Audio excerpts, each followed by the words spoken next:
Hi there, I'm Adam Leventhal. Welcome to the preview on the Athletic FC. Liverpool against Chelsea at Anfield, centre stage this weekend, and we'll get you ready for all of the other Premier League action. Alongside me this weekend is John Mackenzie and Luke Bosher.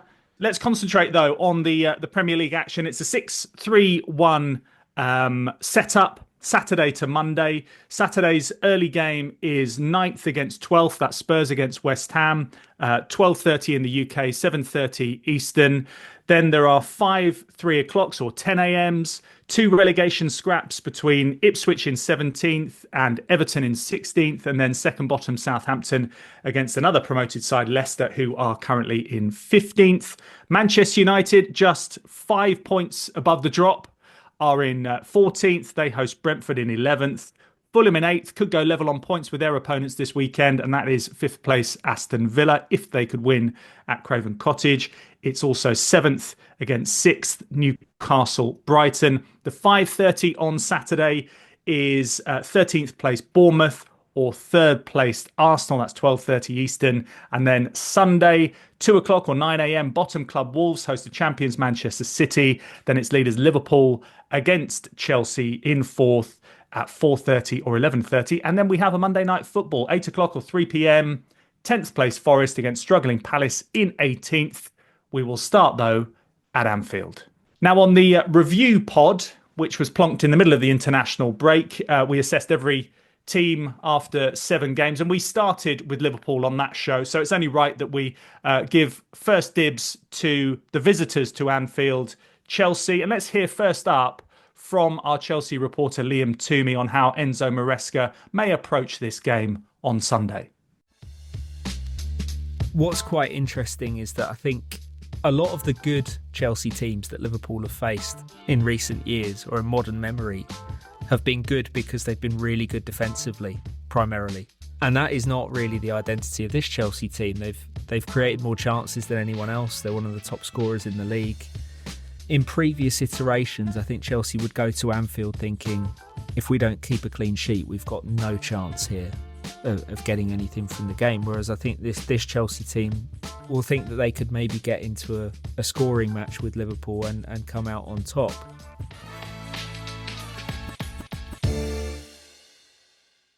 Is that the right strategy, John? Going a little bit gung-ho at Anfield? Yeah, I mean, it's certainly the way that this Chelsea team likes to play, which is, I suppose, why Liam's brought it up there. I guess the problem is that it's a Liverpool team that plays in the same way as well. So maybe opening that game up to being a quite transitional affair will mean that it sort of puts the game in the balance. It might not be the most controlled way of coming up against a Liverpool team. Equally, I do think that Liverpool can be got at in those transitional moments. I know we're going to talk about how good Liverpool have been from an out of possession point of view, but I think to a certain extent that's because Liverpool have had one of the easier runs of fixtures so far in the Premier League. So this is going to be a really interesting fixture from the point of view of both of these teams. I think we're not quite sure of their level yet. How good are they going to be? Both teams have played, I guess, a big side. Liverpool have played Manchester United, if we're still considering them big in terms of performances anyway at the moment, and comfortably came through that one.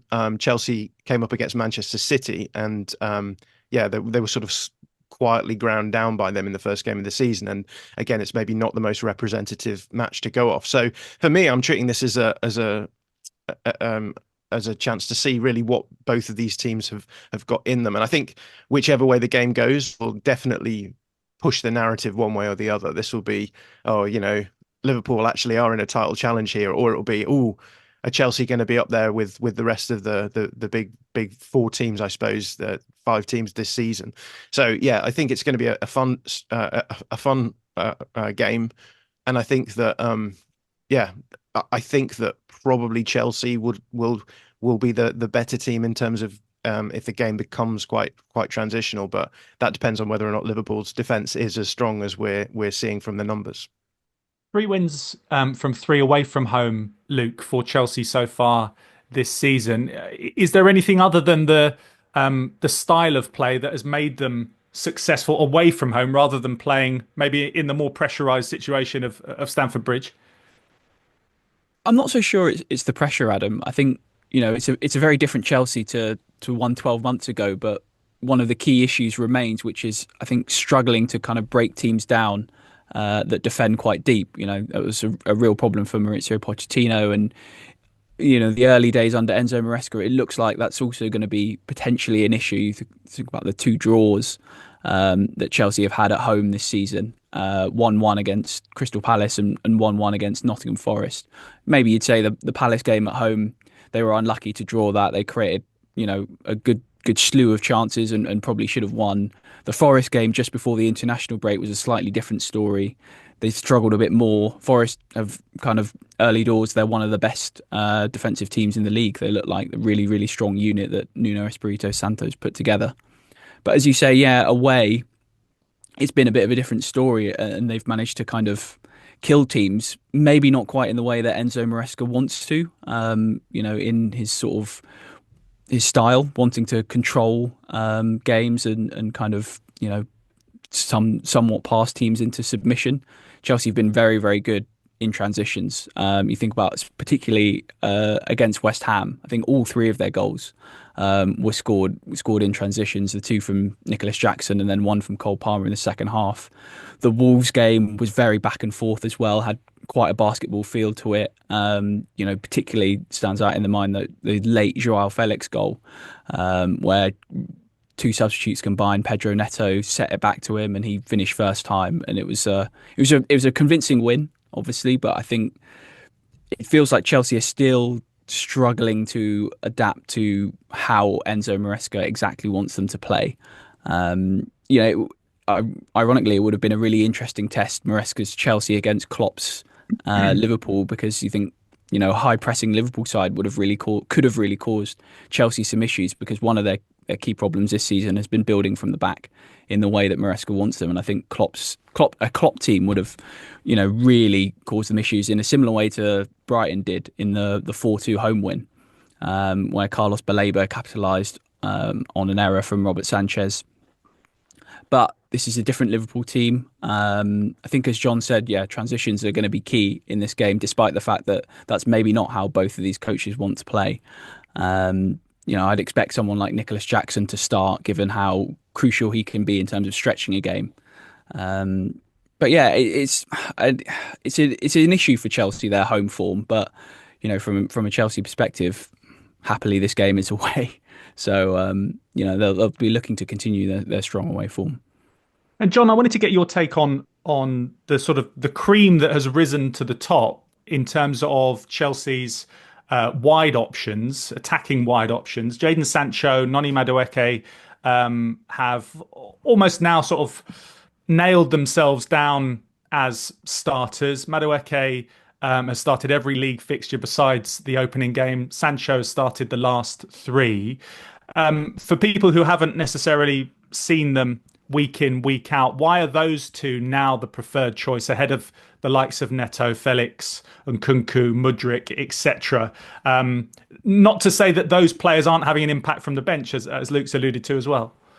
Yeah, I mean, Chelsea have a really nice depth of squad, right? I was thinking the other day of the Bournemouth game, where Chelsea struggled to break Bournemouth down all game, and they could bring players like Nkunku, Pedro Neto. They actually brought Sancho off the bench in that game as well, with 20 minutes to play, and then suddenly you're almost bringing out an entirely brand new front line, each of whom cost in the region of 50 million.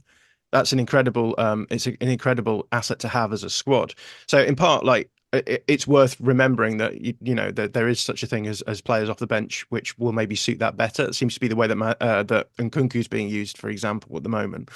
It's also worth mentioning the way that the team is structured as well. So for someone like Madueke, I think a big part of why he's been so successful is because of the way that they're using Cole Palmer. So Palmer's been nominally used as a 10, but he's effectively like a double winger with Madueke over on that side. He likes to drop out a lot into the space between the fullback and Madueke, and that causes opposition teams like a lot of problems. He has what you might call gravity, so pulls players towards him, which creates space elsewhere. And I think that's worked really nicely for Madueke in particular, his relationship with Cole Palmer over on that side.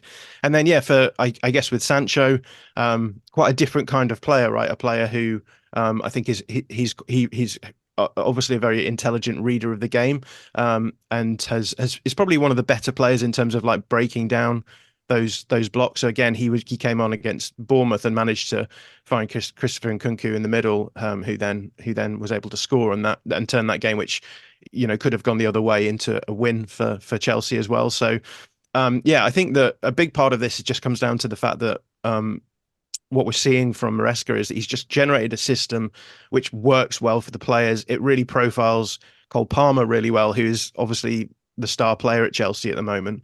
And at the end of the day, that's what you want your coach to do. You want them to build a structure which makes the whole greater than some of the parts. And that's often quite difficult to do when you have very good parts in a team. But what we're seeing is a fairly set structure from him, an inverting fullback, usually on the side around Cole Palmer, which again helps to create that sort of those sort of tensions and spaces around him. The result is that Chelsea have looked, I think, far better than most of us expected at this point in Maresca's career. And Luke, from your perspective on the number 9 that is featuring most often for Chelsea in the Premier League, that is Nicholas Jackson. And obviously he became a bit of a figure of fun last season, didn't he? Which I think was unfair at times. But he's grown and gone a step higher this season, and that's meant that Christopher Nkunku, who is Chelsea's top scorer in all competitions, is still having to play a peripheral role. Yeah, I think the Jackson issue, it's a really weird one. As you say, I think there were times last season where he was treated very unfairly by, Chelsea fans, as well as fans of other Premier League clubs. But I think he's really grown as a player. The West Ham game in particular that I referenced before, he was incredibly impressive in that game. Like, he was a real game changer. His pressing has always been one of his strengths. He's, a very quick player. He seems to, read the game quite well in terms of, following the ball, going where he's supposed to, and cutting out passing lanes and trying to hit the pocket of defenders and defensive midfielders. But he's a very different player to Nkunku. That's obvious. Jackson stretches the game, as I said, runs in behind, and Nkunku very much doesn't do that. He's far more of a ball to feet type player, much better in tight spaces, arguably the better finisher out of the two of them. Jackson better in the air, you'd say, slightly more physical presence. But one thing that Jackson has improved upon, I think, is his playing with his back to goal. I think he's been able, this season in particular, he's been able to kind of receive the ball. A feature of Chelsea's play that I think is a real Enzo Maresca hallmark is those balls from centre-backs straight into the striker. Levi Cole was incredibly adept at doing that. I'm sure we'll see a lot of that against Liverpool.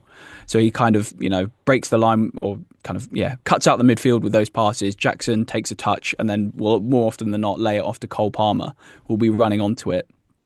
And that's, last season, I think Chelsea tried to do that with him a lot in the air, particularly, and he struggled, especially against some of the bigger, more physical centre backs. So it'll be interesting to see.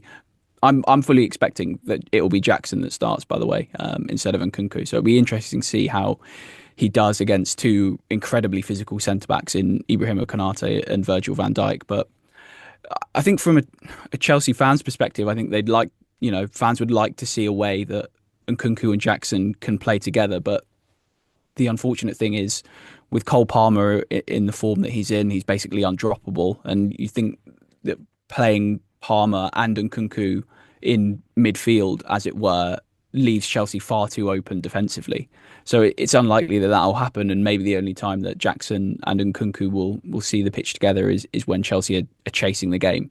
And Maresca's just throwing on forward players, as he sort of did against Bournemouth, and happened a couple of times last season under Mauricio Pochettino. So it's a good problem to have for Maresca, I think, to have sort of two quality options. I think there's still, this weird sense that Nkunku's best position hasn't quite been worked out yet, particularly in the Maresca system. He started the first game of the season against Manchester City as sort of a left winger and looked quite ineffective there. But again, I'm not convinced that, an out and out number 9 leading the line is where you really get the best out of him. So I think it's a problem that Maresca has to address, but it's a good problem to have because Nkunku, as he showed, scored over the international break, scored a couple of goals before the international break as well. It's a good problem to have.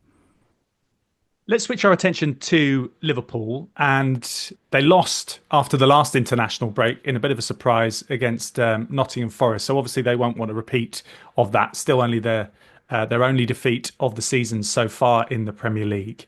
A lot has obviously been made about their attacking options and the way that Arne Slot has just sort of altered their style of play. But John, did you expect them to be so robust defensively? They've only conceded 2 out of 7 games, the best in the league. Yeah, I mean, I don't think any of us really expected Liverpool to come out and be super solid. Again, I mentioned this earlier, but they've had a fairly easy run of it in terms of fixtures, which I don't think you should necessarily use that to downgrade what they've achieved so far, because you still have to do that. You still have to put out in good defensive performances against teams that you might expect that it's a little bit more likely that would happen. And you're just looking through the numbers, there's only been 2 teams where they've conceded more than an expected goal against, which is impressive because you're talking 1, 2, 3, 4, 5, 6 games where they've conceded like around half an expected goal, which is impressive against any opposition. That said, we mentioned before that the big side that they faced is Manchester United. They actually conceded about 1.5 expected goals in that game. Game state does come into that because what happened in that game is that Liverpool scored 3 very quick goals, and then were sort of able to cruise a little bit, and that's when Manchester United put up their best chances in that game. So yes, there was a few big chances for Xerxes, but I guess what you would say is that part of the reason why that happened is because there was still a 3-0 buffer for Liverpool, so they could afford to take the foot off the gas a little bit. The other game that they conceded more was a Bournemouth game where, again, the same sort of thing happened, where they scored a few goals in quick succession and then were able to take their foot off the gas a little bit. And I think when you do that, you earn the right to sort of concede a few chances, because again, if you have that 3-goal buffer and they don't score, then there's not really a huge amount of threat to you. So I think that it's still a wait and see where they're at this moment from a defensive point of view. And no doubt Chelsea will be the toughest prospect yet. I mean, Chelsea have the highest open play expected goal numbers in the Premier League so far. So they are a team who are generating chances for fun relative to a lot of the other teams in open play. It's the best defensive record per the numbers, Liverpool, versus the best open play XG record from Chelsea. So what's going to give is the unstoppable force and immovable object derby, I suppose, in that respect. So yeah, interested to see. But I do think that there are ways that Liverpool can be got at by smart teams. Perhaps ways that they can be got at by teams maybe who are a little bit more patient in possession, like a Manchester City, rather than a transitional, just a really dangerous counter-attacking, direct attacking team like Chelsea.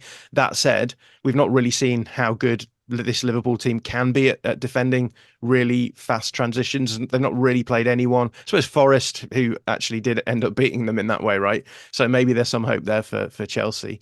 But yeah, I think it's still sort of very up in the air. I do think this Liverpool team can be got at, and they will be got at by the end of the season when we've had like all of that data for the first half to really assess how you and also evidence of performances, how you can get at this team. So yeah, I will be keeping my beady eye on this game because I'm actually covering it for a tactics piece. So I'm interested to see how one or other team breaks the other down. So yeah, it should be a fun one in that respect. Well, and also, I guess you'll be keeping an eye on any sort of distinct difference in not having Alisson in goal as well. Obviously, that doesn't help on a very base level because he's an excellent goalkeeper, shot stopper. But how will that impact how they want to build out from the back as well? Yeah, absolutely. I mean, losing a key part like Alisson is going to affect any team at any level. I'm not entirely sure who they're going to be playing as a backup because they didn't play Keller. They brought Yaros off the bench, didn't they? So is the assumption that he's going to be starting? We're not sure if it's Keller or Yaros at the moment, do we? Okay. I'm not sure. I've not seen, I'm afraid. But yeah, again, obviously it's Liverpool. They have great backups, and Yaris came on against Crystal Palace and was fine, I thought, in that game. But yeah, it's not just the fact that with Alisson you have one of the best keepers in the world, both on the ball and off the ball in that sense. But also he's a key part of their, like, as you say, build-up unit, and a key part of their team from a leadership point of view. So you want to have a goalkeeper who has a calm head about him, who's used to being under these kind of high pressure scenarios when they're being pressed up and knowing what to do. So, and obviously a big part of Slot's game is about baiting presses high. Which, yeah, I guess we've not really mentioned so far, but the big question then is, will Chelsea be able to cause them problems in those bait phases where they're pulling the opposition forward and playing lots of risky passes? There's been a few scenarios in recent games where, you know, someone from Liverpool has lost the ball in those kind of situations, and the opposition haven't managed to really punish them. If you do that against a team like Chelsea, the odds are that you're more likely to be punished. So the big question is going to be how well Liverpool can navigate those sorts of phases. And yeah, like you say, the goalkeeper is going to be fundamental to that kind of approach. So yeah, one to keep an eye on for sure. Bait phases. That's your phrase of the yeah, I regretted that as soon as I said it. I could see the cogs turning in your head, and I was like, "Here, this is it. I've lost it now." No, not at all. My son and I am now an adopted, quite keen fisherman. So bait phases in my mind meant sort of baiting the water, but it's very much the same thing. Exactly. One man who we haven't mentioned and has been key to Liverpool's success at both ends of the pitch is Ryan Gravenberch, who James Pearce has been speaking about on Walk On. Let's have a listen. I think with every game so far this season, Gravenberch just seems to have got better and better, more confident. He looks stronger physically. You know, his work off the ball as well as his quality on it. But the caveat has always been, can he do it against the better teams? So yeah, I'm really interested to see how Gravenberch copes with that, because it's Chelsea, then it's Leipzig away in midweek, and then Arsenal away the following weekend. Then you've got 2 games against Brighton, Bayer Leverkusen, the Bundesliga champions, and then Villa at Anfield, who are in decent nick themselves. So this is such a pivotal period, and you just, from Liverpool's perspective, you want Sunday to set the tone for that. Yeah, it's an uptick in quality on the way for Liverpool after a relatively straightforward start in the Premier League, albeit we always say that there are no easy games in the Premier League. Let's get your predictions, Luke. What are you going for? I'm going to go for a cagey 1-1, I think. Oh, okay. And John? Yeah, I'm interested to see whether or not it's a cagey result as well. I've kind of got like a 0-0 draw rattling around at the back of my head just because I was selling this as a really exciting transitional battle. But yeah, it could well be the case that both teams come and think we're not going to risk opening out as much as we might have done given the quality of the opposition, and it does become a bit of a tetchy affair. Well, let's hope it's 5-4 instead of your conservative estimates. Okay, thank you very much for that. Let's kick on with the rest of the games. Okay, to the rest of the games this weekend, and any success for Chelsea at Anfield opens the door for Manchester City to regain top spot. They're taking on the bottom club Wolves, who beat them last season 2-1, you'll remember, and they only had 1 shot on target, which sounds like a little bit of an anomaly, but that was because Diaz scored an own goal and then Hwang scored the winner on the break. Luke, do you give Wolves any hope of a repeat in the context of this season so far? Not particularly, Adam. A lot's been made of the strength of Wolves' schedule to open the season, which has been, you know, a large part of the reason why they're languishing towards the bottom of the Premier League. But in the last game before the international break, they played Brentford. They struggled a lot.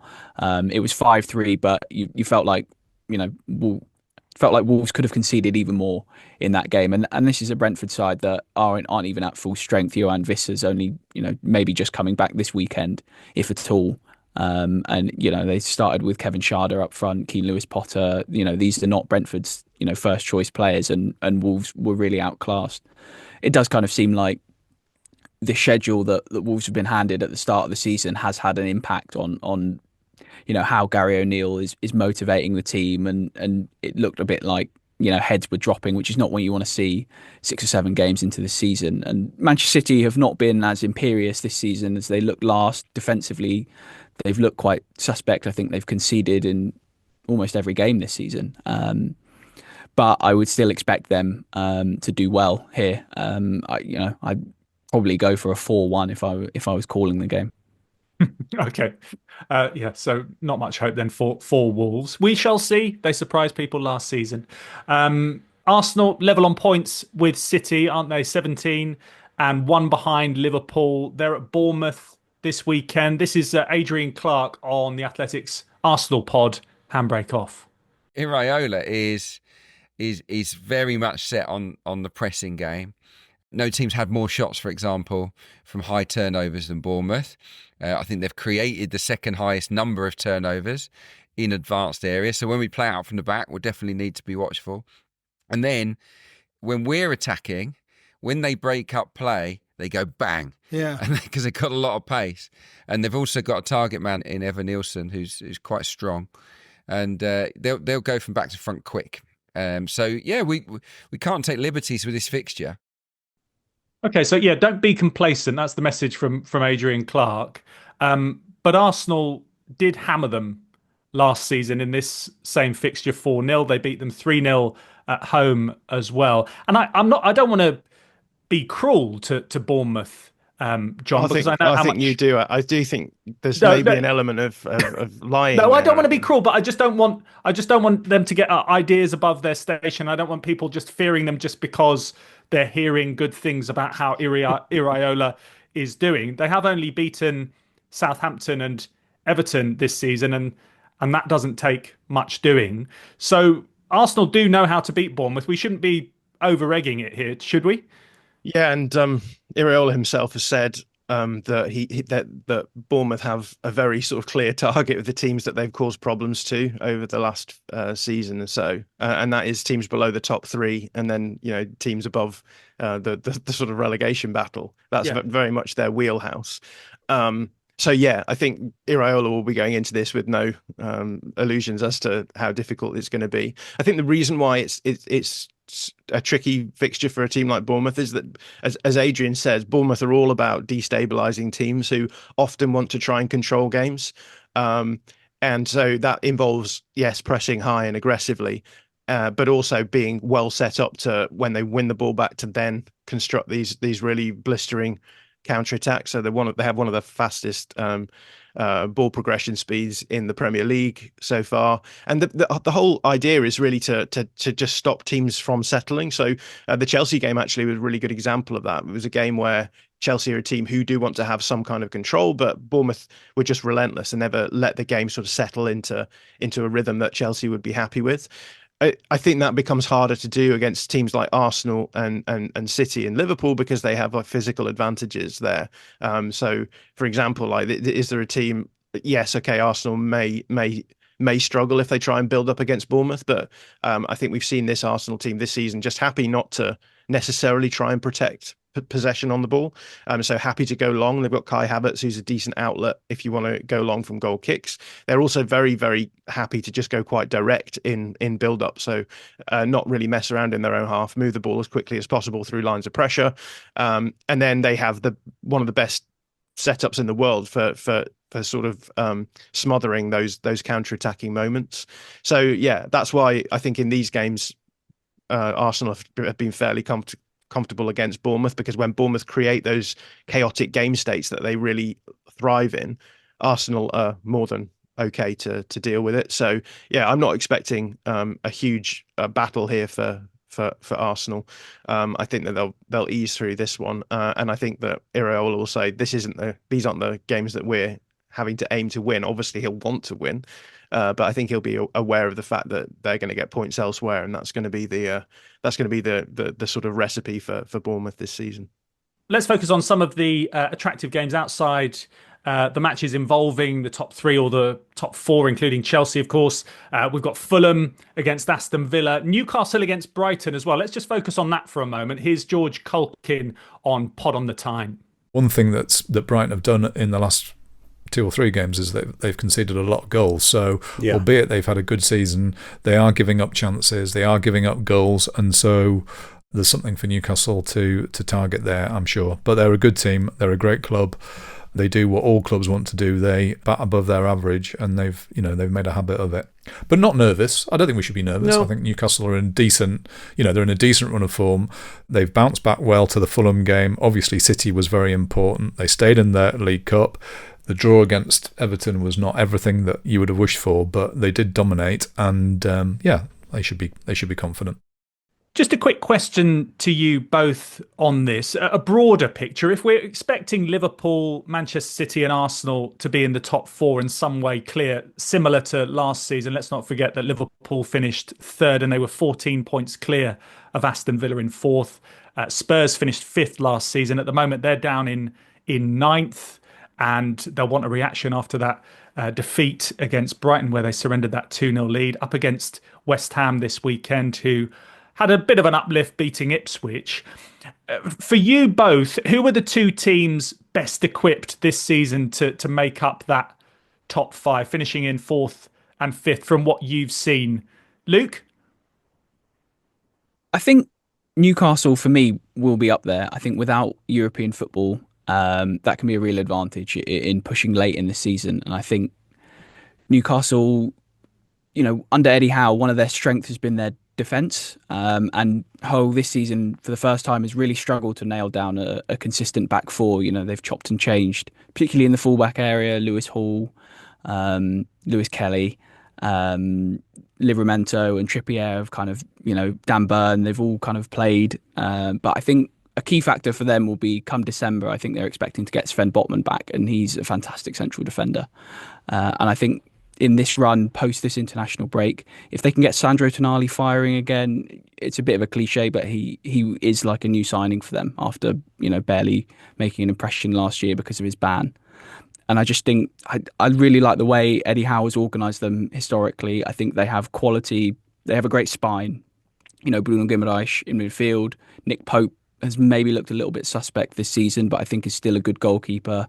If they can keep Alexander Isak fit up front, and then of course Anthony Gordon as well, I think they're a team that can challenge, as proved in that Man City game. They can challenge anyone in the league on their day. I think they've just made quite a slow start to the season, and I certainly think they'd be up there. How about you, John? That's obviously ruling Aston Villa out from getting into the Champions League once again, and I suppose they may struggle with their schedule. Yeah, I think I've got Chelsea 4th. I think that will happen. You can then argue the toss on 5th. I'm probably tending towards Spurs. I think Spurs maybe are slightly underrated right now. Although I think it is tough to sort of judge them on the underlying numbers because they're such an interesting case from a tactical point of view. And then I think it's going to be Villa around then, maybe Brighton. I think from what I've seen of Newcastle this season, I've not been as impressed. So I'm not expecting them necessarily to cause any problems with respect to the top 4, but I think they'll probably then come, in that sort of 7th, 8th, 9th spot. But yeah, I think that's Chelsea and Spurs for me, 4th and 5th. Okay, let's clip that up and make sure we revisit it at the end of the season. One of the other subplots of this international break is that Erik ten Hag is still at Manchester United. They're hosting Brentford, who have scored within the first 2 minutes in each of their last 4 games. And maybe that even is sort of understating how early some of those goals within that. It's just the last game they scored after 2. The previous ones they scored within the first minute. Let's have a quick hit of Carl Anker on Talk of the Devils about this game. Brentford are using kickoffs like set pieces. And I'm sure United's coaching staff have been looking at those previous 4 kickoffs right at the start and saying, how do we adjust our shape? One thing that's been notable from those 4 goals is in the first 3, Brentford overload one side of the field. So they really, really pack right. Whereas I think in particular in the Spurs game, Spurs are just sort of in their shape, not really recognising that everyone stood to one side. Whereas they even things out, Brentford even things out against West Ham. So first kickoff, please pay attention to what shape Brentford are in and react accordingly. I feel as if I keep. Are you talking to the players or fans? I'm talking to the players. The amount of times I'm yelling at United players going, react, seconds. Seconds. That's the operative word when it comes to Brentford starting games, and Brentford starting this next bank of games for Manchester United, and it is really, really hectic. They've got 7 in 22 days across 3 competitions, and it includes the perilous prospect of meeting Jose Mourinho at Fenerbahce as well. So they're playing 1 every 3 games. Obviously, you would think that Manchester United, if they are that way minded, the hierarchy, aren't going to make a change in the midst of such a run. So it's essential now, Luke, that they build on that draw against Aston Villa and they try and get some momentum going and get back up into the top half of the table. Yeah, I mean, can you really build on a 0-0 draw? Well, it's a start. It's a start. It is a foundation stone of some sort against a good side. No, yeah, I'm being facetious. I think, the one thing for me that worries me about Manchester United, style of play, quality of football aside, is their lack of squad depth. I think for whatever reason they've really struggled with muscle injuries over the past year, or really since Erik ten Hag's taken over, particularly in defence. And we've had the news yesterday that Kobbie Mainoo, one of their better players, certainly one of their better midfielders, faces a few weeks out, which, as you say, means he very well could miss, 4 or 5 of those fixtures, which would be a real blow to them. I think as well, the other thing is that a lot of the 7 games, I think, between now and the next international break, 5 of them are at home, including 4 in a row to kind of come into the November break between the 30th of October and the 10th of November. And Old Trafford has not been a happy place for Manchester United, obviously in recent seasons, but this season as well. I think since they beat Fulham 1-0 on the opening day of the season, they've only won once at home, and that was against Barnsley in the League Cup. I think they lost against Liverpool 3-0 at home, which was a devastating, performance. Same result, similar performance against Spurs. They drew with FC Twente as well, which was another, disappointing performance in the Europa League. And I do think that, we kind of spoke about is the pressure of Stamford Bridge getting to Chelsea earlier in the show. It does really look like the pressure of Old Trafford is getting to Manchester United's players from what I've seen, because, they've tended to crumble, in games that you wouldn't expect them to, like the Twente game, like the Tottenham game, because Tottenham didn't come into that game, looking particularly strong, and they look like best team in the league. That's the kind of Manchester United team that we're seeing. They can make anyone look really good on their day. So it'll be a really tough run. Brentford is not an easy fixture. I think, as Carl spoke about there, they've been great from kickoffs. So it's all set up really for United to concede in the first minute and then lose 2-1. I think.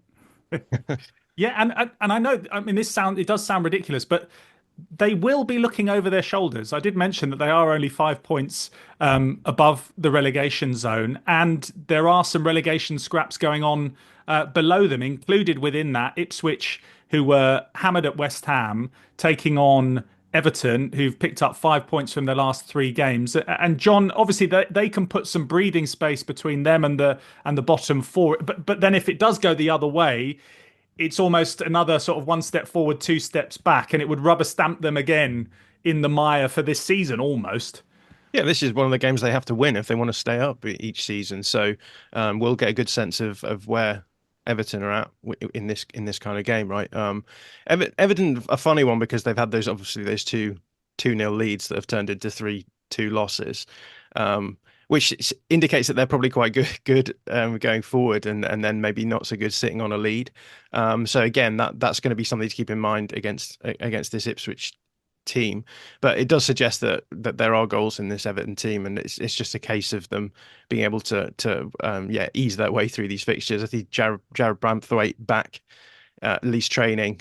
He played in a game, but then didn't play in the next one. So he's close to coming back, you would think, and he really improves them, I think, from a defensive point of view. So I'm sure Sean Dyche will be playing this off as, just everyone stay calm. Things are going to improve. We'll get those points that we need, and this is certainly where they're going to have to start winning those points. And obviously, we've got through an international break without any Premier League managers being sacked, which is great for them. And I always frame it in my own mind, because of my experiences with Watford, that international breaks, managers often don't survive international breaks, however many games have come before them.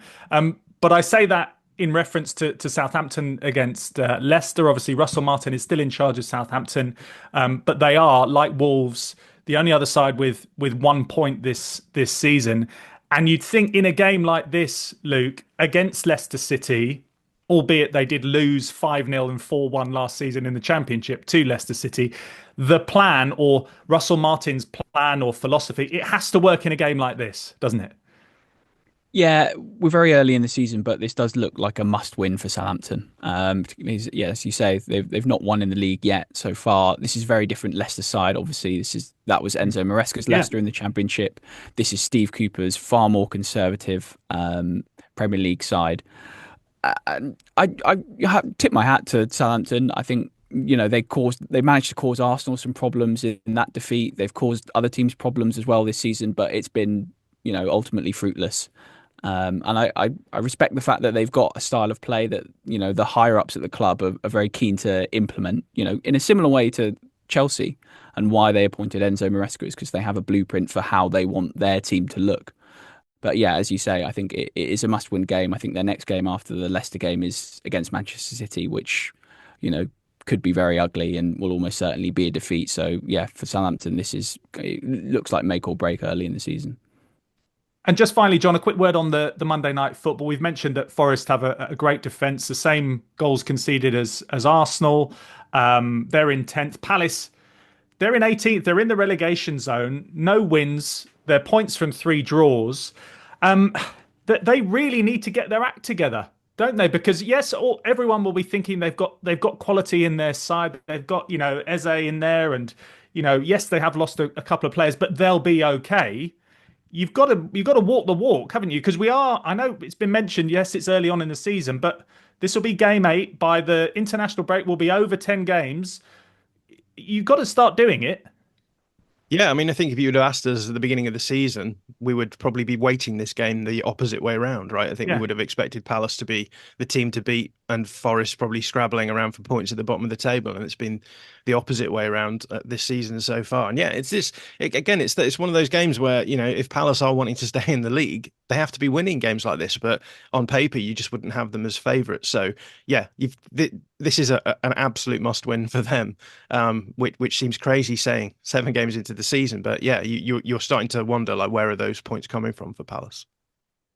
John, thank you so much. As always, Luke, thanks very much for being on the show. Have you enjoyed it?